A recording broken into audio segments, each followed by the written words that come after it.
pagi, salam sejahtera bagi kita semuanya. Yang saya hormati Bapak Wakil Presiden, Bapak Ibu, Menteri dan Kepala Lembaga yang hadir. Dalam rapat terbatas kali ini dalam penanganan COVID, saya ingin tegaskan bahwa keselamatan rakyat adalah hukum tertinggi.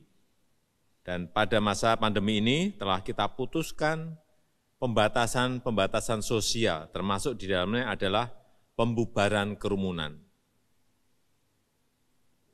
Oleh sebab itu, penegakan disiplin untuk menjalankan protokol kesehatan harus terus dilakukan.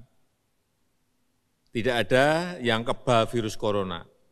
Semuanya bisa terinfeksi virus ini dan juga bisa menularkan ke orang lain.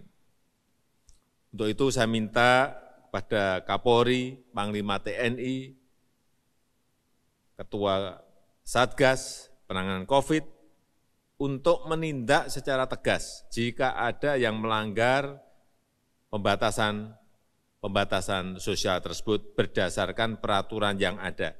Jangan hanya sekedar himbauan-himbauan saja, tapi harus diikuti dengan pengawasan dan penegakan aturan secara konkret di lapangan.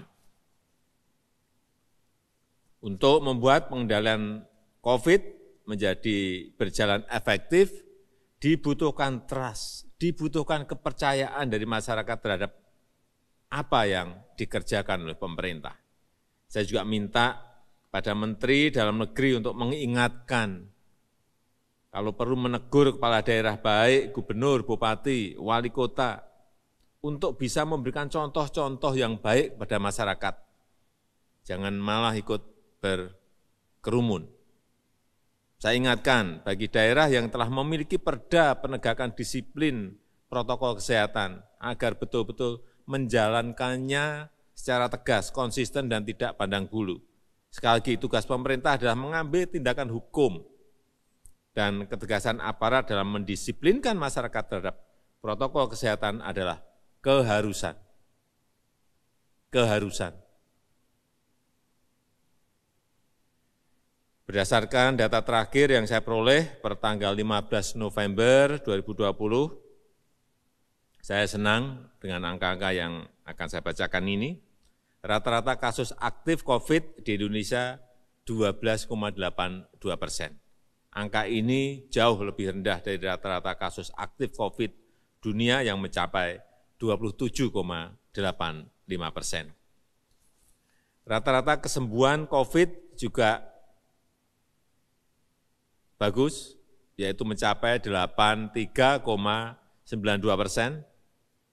Ini juga lebih baik, jauh lebih baik dibandingkan dengan angka kesembuhan dunia yang mencapai 69,73%.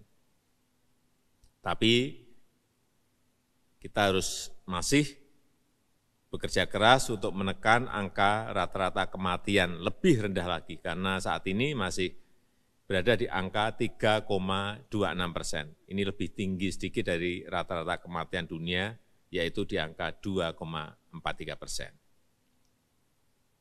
Dan angka-angka yang bagus ini jangan sampai rusak gara-gara kita kehilangan fokus kendali, karena tidak berani mengambil tindakan hukum yang tegas di lapangan.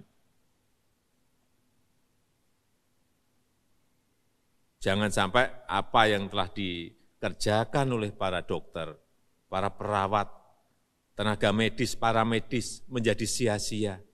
Karena pemerintah tidak bertindak tegas untuk sesuatu kegiatan yang bertentangan dengan protokol kesehatan dan peraturan-peraturan yang ada.